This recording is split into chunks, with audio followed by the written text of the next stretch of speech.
gómìnà tẹ́lẹ̀ ní ìpínlẹ̀ Ọ̀ṣun ọ̀gbẹ́ni Abdulrauf Adésọjí Arẹ́gbẹ́ṣọlá ó láti ju òpó ọ̀rọ̀ ó ti tú àṣírí ààrẹ Bọ́lá Ahmed Tinubu àti ẹgbẹ́ òṣèlú All Progressives Congress igun ti Tinubu. Bẹ́ẹ̀ ló jẹ́ kó di mọ̀ pé wọ́n ti dalẹ̀ àwọn aṣíwájú ìran Yorùbá ni ìyẹn olóògbé Jeremiah Oyèníyì Ọbáfẹ́mi Awólọ́wọ̀ àti gómìnà ìpínlẹ̀ Ọ̀yọ́ àtijọ́ Old Ọ̀yọ́ State tẹ́lẹ̀ ìyẹn olóògbé Bọ́lá Ìgè pé wọ́n ti dalẹ̀ wọn tí Arẹ́gbẹ́ṣọlá sì jẹ́ kó di mọ̀ ó tú àṣírí nǹkan tí wọ́n fojú ẹ̀ rí nínú ẹgbẹ́ òṣèlú APC. Nínú ọ̀sẹ̀ tí a wà nínú èyí ni Arẹ́gbẹ́ṣọlá ló máa sọ àwọn ọ̀rọ̀ ìtútù àṣírí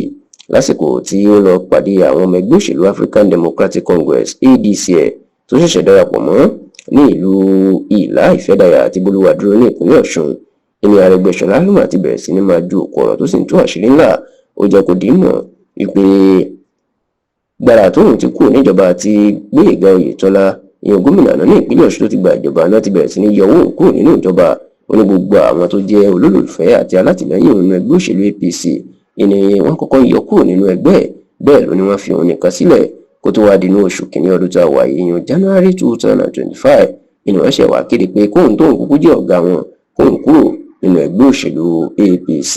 Arẹ́gbẹ́ṣọlá jẹ́ kó di mọ̀ pé nígbà tí Oyètọ́lá gbàjọba náà gbogbo àwọn iṣẹ́ rere tóun ṣe bí bóun ṣe ń fáwọn ọmọ iléèwé ní oúnjẹ ọ̀fẹ́ tí òun tó gba ọpọ́n ìmọ̀ fún wọn tó tún jẹ́ pé òun kọ́ àwọn iléèwé alárànbarà tóun kọ́ fún wọn ó ní màní Arẹ́gbẹ́ṣọlá inú wá dá gbogbo ẹ̀rù nítorí ìkórìíra òun tó sì jẹ́ kó di mọ̀ wípé bá ṣe ń ṣe èrè láti ọ̀pọ̀ ọdún tóun dákẹ́.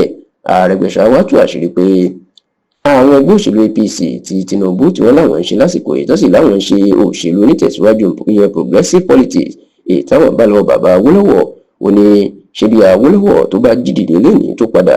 ṣé yóò lè darapọ̀ mọ́ ẹgbẹ́ òṣèlú APC àwọn bó ṣe wà yìí tàbí bó bá tiẹ̀ darapọ̀ mọ́ APC ó ní ṣé ó lè wà ní igun táwọn Tinubu wà lásìkò yìí. Arẹ́gbẹ́ṣọlá tó wá ní ẹni tó ń wò gẹ́gẹ́ bí àwòkọ́ṣe ń di òṣèlú gangan ìyẹn olóògbé Bọ́lá Ìgè ó ní bóun náà bá jí padà lénìí ó ní ṣe gẹ́gẹ́ bí Awólọ́wọ̀ ṣóun náà yóò lè wà ní ẹgbẹ́ òṣèlú APC lénìí tàbí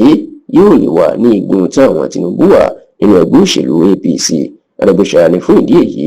àwọn ọmọ Tinubu wọ́n ti dalẹ̀ Awólọ́wọ̀ àti òṣèlú onítẹ̀síwájú táwọn ọmọ àwọn ọmọ èèyàn progressive politics. Bákan náà ìní Arẹ́gbẹ́ṣọlá tó wá sọ̀pọ̀ ọ̀rọ̀ sí Tinubu ó jẹ́ kó di mọ̀ wípé ọ̀pọ̀ ojú ọ̀nà ìjọba àpapọ̀ tó ń pè federal road ló ti bàjẹ́ ó ní àwọn kìlómítà tí ó dín ní ẹgbẹ̀rún lọ́nà irinwódínlọ́gbọ̀n tí wọ́n ní 70,000 kilometers ìní orílẹ̀-èdè Nàìjíríà ìní wọ́n ní ṣùgbọ́n tó ní ìdá mẹ́rìndínlọ́gọ́rin 76% nínú gbogbo àwọn ọ̀nà náà ìní ti bàjẹ́ kọjá sísọ èyí tó ní ẹgbẹ́ òṣèlú òun ìní ADC